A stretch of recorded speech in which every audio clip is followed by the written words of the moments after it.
এগুলো সাদা পতাকা, জানি না এই হোয়াইট ফ্ল্যাগ গুলা কিসের জন্য লাগানো হয়।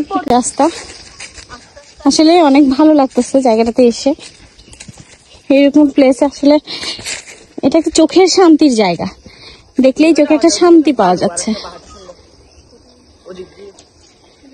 সুন্দর একটা পাহাড়, সূর্য অস্ত অস্ত যাবে এমন একটা সময় যে পাশে লাল আভাটা দেখা যাচ্ছে সূর্যের, সবকিছু মিলে অনেক সুন্দর একটা প্লেস।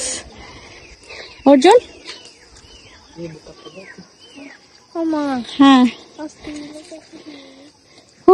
পাহাড় আর পাহাড় আর পাহাড়, এখানেও পাহাড়, এখানেও সব দিকে পাহাড়, সবদিকে পাহাড় আর পাহাড়। এটা ঝাড়ু দিয়ে দিয়ে 7 পাক ঘুরতে হয়। আমার মেয়ে আগে এসেছিল তো এই রিচুয়াল গুলো দেখে গেছে, এখনো সেটা করতেছে।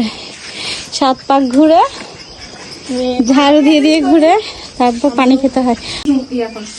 জুম করতাম না জুম করিস না।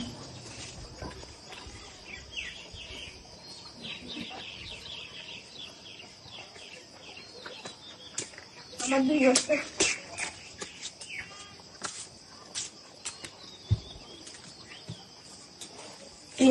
পানি কি এখন খাবো? এখন না।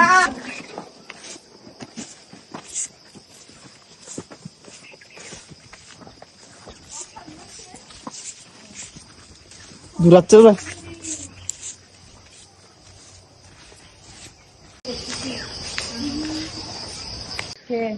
ফাইনালি ফাইনালি আমরা এখানে সব রিচুয়াল গুলো শেষ করছি, মানে মাজারে 7 পাক ঘোরা, পানি খাওয়া, সব একটা উইশের জন্য গিফট দেওয়া, সবকিছুই অলরেডি শেষ করে আমরা এখন আবার ব্যাক করতেছি। সেই লম্বা সিঁড়ি বেয়ে আমাদেরকে আবার নামতে হবে নিচে।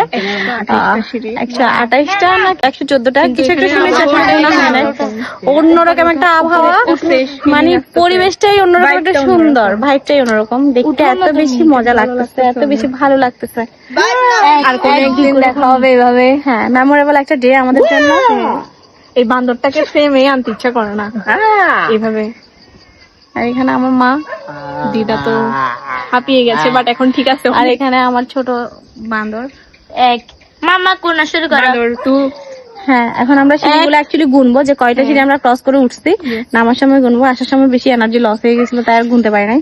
হ্যাঁ স্টার্ট কর। 2 4 5